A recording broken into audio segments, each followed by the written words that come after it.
Hello everyone, welcome back to One United. Welcome back to our daily transfer news. Oh, I'm sorry, just news, daily news. I'm gonna say, like we changed the segment from daily transfer news to news because we're gonna talk about general stuff, not just transfer news now since the season has started. So today, very action-packed news, very action-packed day with regards to transfer updates and reports or rumors, if you like to say it. Just gonna go straight away because we have a lot of things to discuss today. And we're gonna start with Thiago because that is the updates is from Tier One source Fabrizio. So apparently, I'm gonna open the tweet here. Apparently, Bayern's ex-president. I'm not gonna even to attempt to pronounce his name. I'm gonna let YouTube pronounce it for me. Yeah, Uli Hoeneß. Okay, he said that Bayern have offered him a great contract, but in the last minute, Thiago decided to change his mind. He continued by saying that he probably has an agreement with Liverpool or Man United or with both. And then Fabrizio continued by saying that United has spoke with his agent. I think we all know this from a few weeks back that United have spoken with Thiago's agent, just that they haven't made any bids or official contact with Bayern. So what media is reporting now is that apparently Liverpool and United are dilly-dallying this because they're trying to wait until the end of the window or almost until the deadline in sort of try to, I don't know, the word he uses is blackmail, blackmail or force Bayern to accept a low bid because the situation, because Thiago wants to go and Bayern might be forced to sell him even if it's at a lower price. So that's what they're saying. And I don't mind United trying to save a few quid here and there on this deal because like I said, this wasn't in the original plan. It is an opportunistic signing. I would say it is an opportunistic signing if you do get this.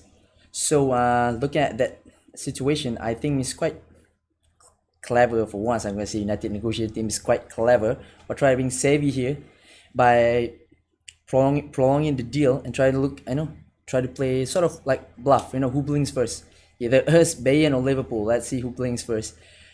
Since this is not the high priority and this opportunistic signing, so I can accept United trying to go with that negotiation tactic, and waiting until almost at the end of transfer window and try to knock down the price a bit and force Bayern's hand since Thiago wanted to move.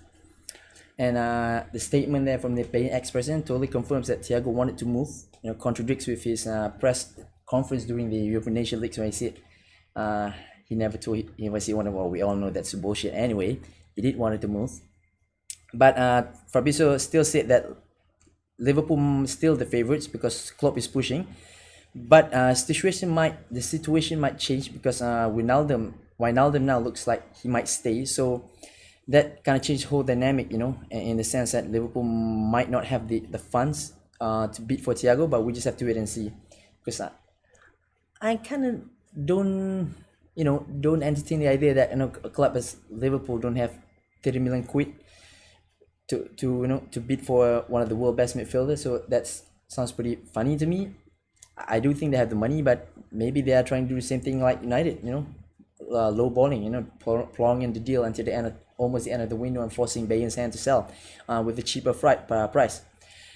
The way I see this, everybody says Thiago prefers Liverpool, and I can see that. I think that's true, and I totally agree with that. Liverpool is the reigning Premier League champions, just won the Premier League couple of seasons back.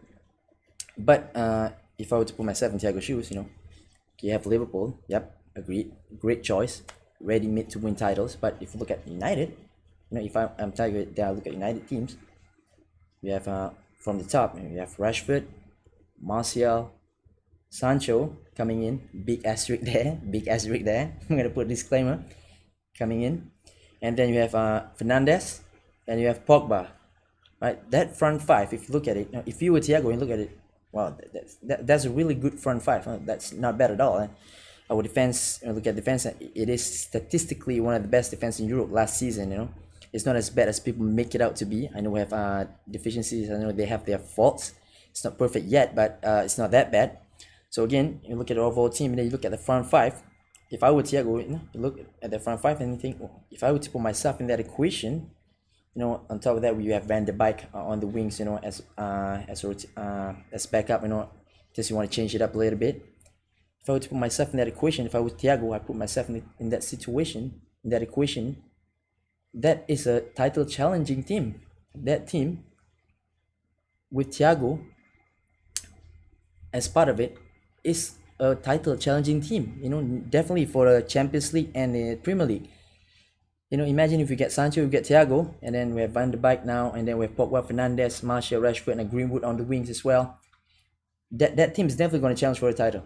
So if you were Thiago, and you look at the situation, think that's not bad. It may not take as long as people thought for this team to be ready for title challenge. Just if I were to add myself in that, it might be even be ready to challenge next season. So I think that's why Thiago is still entertaining the idea of coming to United. That's why he have to talk, his agent have to talk with United. That's why he still, see the proposal or the offer from United considering, because I think that's what his his thinking. And add to the fact that Liverpool is still dilly-dallying with this deal, acting as if they don't have money. So I think Thiago is keeping his options open. So there might be a chance. I'm not gonna put my hope high up, but there might be a slight chance here.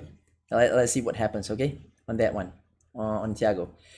So I'm gonna continue with Sancho. Now I'm not gonna talk, the same thing over and over again with Sancho. I'm just gonna update some few things.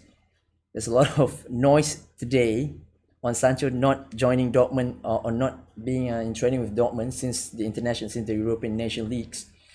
But Jan Agfjotov has come out and dismissed that by saying that he was in training, just that people just check Dortmund's Instagram account, social media account, see the videos of their training, and there's no Sancho there. People, I think, came up with a conclusion.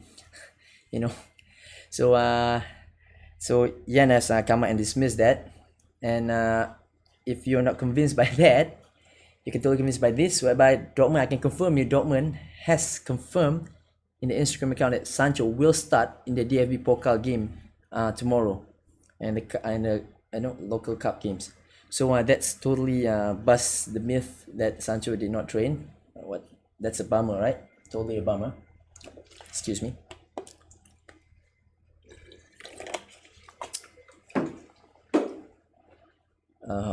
Totally burst that bubble where I think people are starting to get really excited with the news that Sancho did not train or did not even train after the European Nations League, after the internationals. But apparently it was not like that. We just have to wait and see. I'm not going to talk, over and over again. Some terms confirmed, still, negotiating the bid. So I'm just going to stop. I think I myself have started to get boring or to get annoyed talking about the same thing. I think you guys as well might get annoyed and hearing the same thing all over again. But there's a new reports on Sancho. Apparently Luke Gardner says that Gareth Bale apparently is an alternative if the Sancho deal does fail or United cannot come to terms with Dortmund for Sancho. They said that Madrid is willing to give a loan deal and is even willing to pay half of our Bale's wages. I don't see this happening. I really don't see this happening. Considering Bale's age, I don't think it fit what the profile player that Solskjaer wanted, and he's too pricey as well in terms of the wages. Even if Madrid pay half of it, still gonna 300,000 plus per week. That's quite high, and I'm not sure does he have the right motivation right now. Considering he's an amateur golf player right now instead of a football player. So I'm not sure his motivation would be right, or he's mentally he's ready to come and fight, because Solskjaer does want people with the right mentality, right? We know that the culture reboot that we have been talking about all the time. So I don't think Bale fits that. Thiago might be a different case because he's still playing the top level, he's still producing the goods, whereas Bale, okay, I think we all know his situation. So I don't think Ole would want Bale, and I don't think this is a substantial story. And if anything, to be honest with you, I think this is a brief. Usually the brief, the brief, negative brief before the actual things happen. But I'm not gonna say no more. But I'm not gonna say no more on Sancho. That's what I'm gonna say at this moment. Okay. And next, Reguilon and Telles. Here's an interesting thing. I think I said in my previous video yesterday. I have some concern because there's reports that Reguilon motivation or desire to come to United might not be as strong as you all thought, because this report said he do want to come. He's excited to come, but apparently Abola has reported that he is undecided because his dream club has always been Real. So if he comes to United on a permanent basis, that might totally stop his chance, to come back and play football, first team for Real. So that's why he's hesitant to proceed with the move, or he's undecided. I'm going to use the word undecided, right? So if that is the case, I think United might not go in for him. I think maybe that's one of the reasons why we haven't done this deal yet. Maybe, perhaps. Okay, let's think positive for once on United negotiating team and on Ed Woodward. That might be the actual reason why we don't actually proceed with him. And maybe that's one reason as well why Real is so hell-bent on putting the buyback clause. Maybe because Reguilon himself wanted that to be there because he wanted to come back to Spain in the future. So if that's is the actual case, I think I might prefer Telles. And Abola has reported that Telles has been offered 18.5 million or 20 million euros has been quoted for Telles, and they expect bids in the next few days from buying clubs. I'm not sure they did mention in buying clubs, but United are one of the clubs that have been linked with Telles. So let's see what happens here. They said next few days, right? So let's see if there's any bid in the next few days. But it seems that this Reguilon story has been, the noise has been going, the volume has been going down each passing day. So I'm not sure what happened there. Maybe the story, this reports from Abola is true, that he's undecided. Again, if he's really undecided, then just don't go for him. We want players that want to come to United, not just like a stopgap. Making United as like a stepping stone. We're not that kind of club. We're not a small club. No disrespect to the other club, but United is not a small club. So let's see what happens in the next few days. And because of that, I think this kind of links because there's a report from the Quip saying that we have bid 23 million euros for 3 million pound for Badishille. I think this might have something to do with the Reguilon deal not happening. I was quite surprised by this because I think we have stopped looking for a centre back and waiting for Pamecano. But I think because Reguilon might not happen, suddenly the centre back position has suddenly gone up the pecking order again in terms of priority signing. But the funny thing is that I think last 3 weeks, mufc has reported that we have bid for Badishille. I think 25 million. I think that's 25 million euros. So 23 million euros is a bit higher than 25 million euros. Actually, 23 million pounds is slightly higher than what we bid before. If that reports last 2 weeks was true. But they said that during that time last week that Monaco wanted a much higher price. Like in the range of Martial money. That makes it around 50 million euros. So this story is quite odd. That doesn't jive or it's kind of contradict with what was reported 3 weeks ago. And if that's so, Monaco wanted a higher fee around region of 50 million euros. So United bidding with 23 million pound doesn't make sense at all. So perhaps this is a non-story, perhaps because it's just the only story that have. There's no more info or details been spoken about this story. Just that United has submitted prepared. I don't know, maybe prepared to submit a bid, not submit a bid, but prepared. Wait a minute. Let me check. Let me confirm that on the tweet. Says here that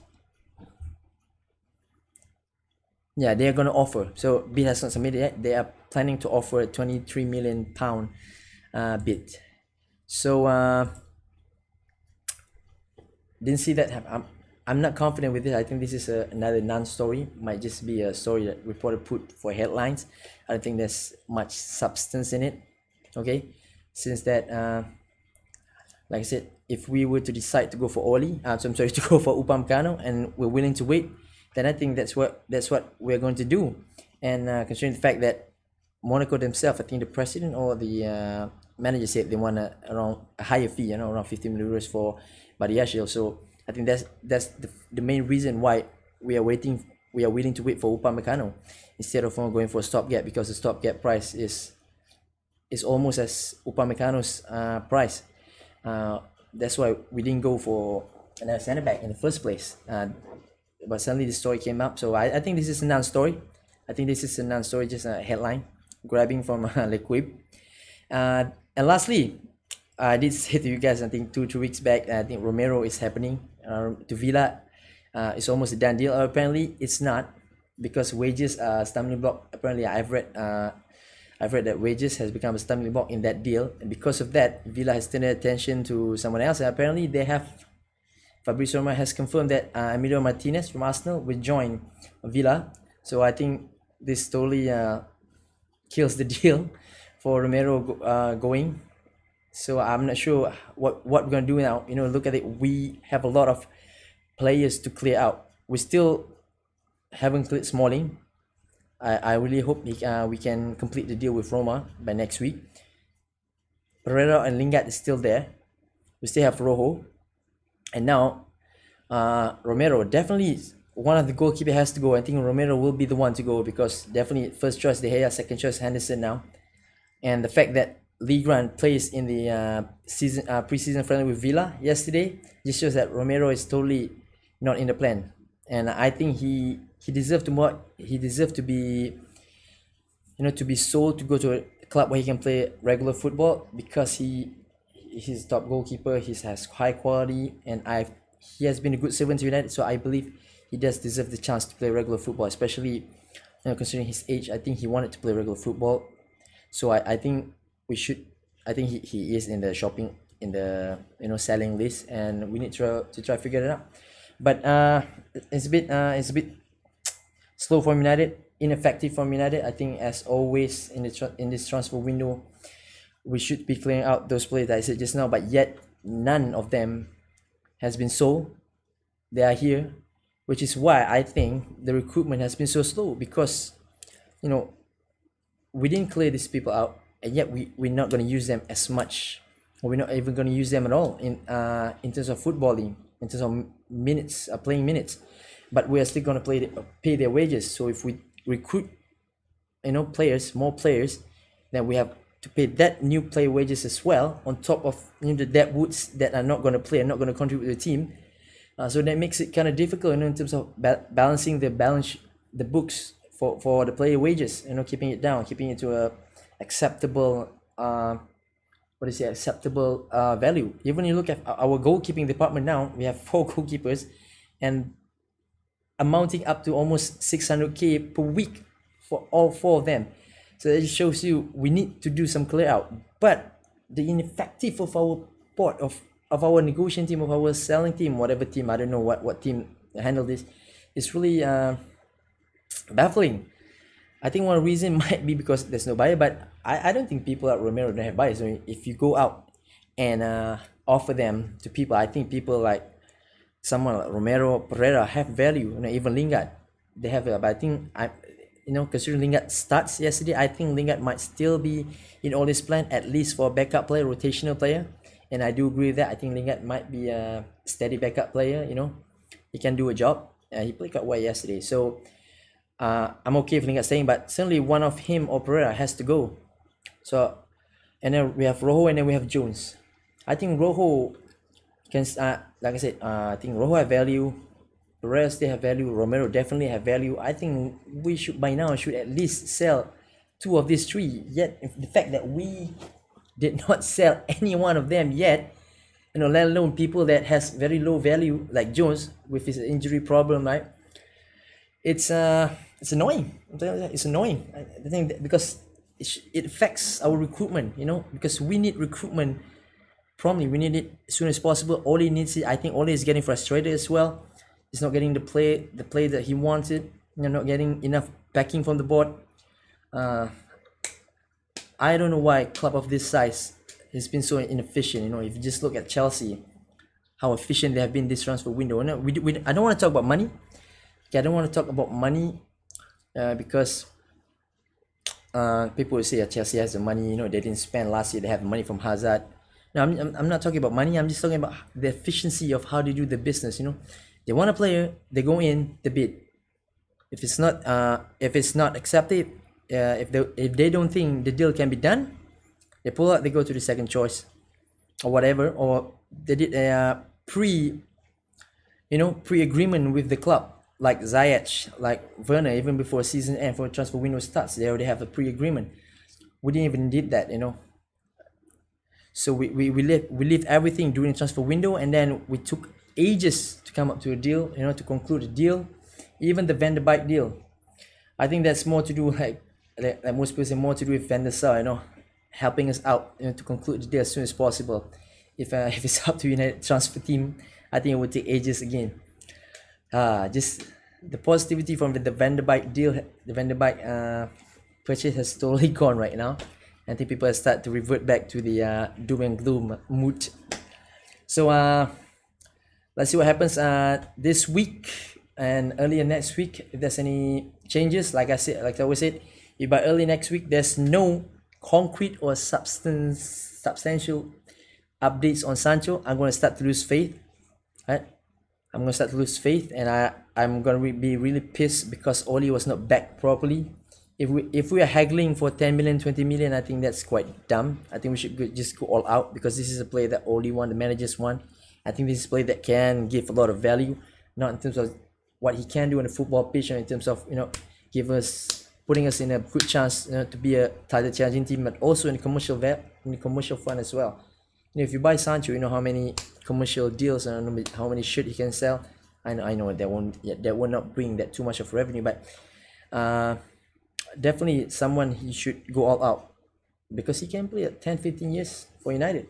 That's a whole lot of value. That's money well spent. And if you look, but I know this kind of deals does take time. If you look at the Harvard's deal as well, it does drag quite long. Eventually they get it done, but that it did drag for quite some time. So I expect Sancho deal obviously is going to be that. It's a huge deal, but other signings, why can't we do more than one deal at a time?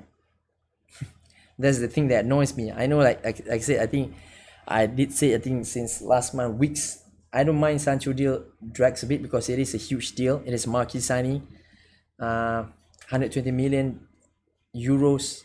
The fee is very high, so only natural the deal of this magnitude takes time. But why can't we go and do another deal? One team focus on that deal, another team focus on another deal. Another player that the manager needs, or at least if you don't focus on the incomings, focus on the outgoings, right? One team managing the outgoings. So by now, the outgoings has to be, at least 1-2 players sell or so. Still not so. So a bit frustrated on that. Okay, I think that's what I have for you guys today on the updates. As ever, please like the video and subscribe if you haven't subscribed. Click the notification button to get update on all our latest content. Okay guys, let's see what happens next week. Hopefully we have good updates. Hopefully a lot of insiders, ITK's account saying that we're going to have really good updates. Have faith on Sancho, it's going to happen. I'm still fairly confident at the moment, like I said, at the moment, but if by Wednesday there's no substantial update, I'm going to start losing faith. So I'm going to say, okay, I'm going to see you guys in the next video. Bye bye, thanks for watching.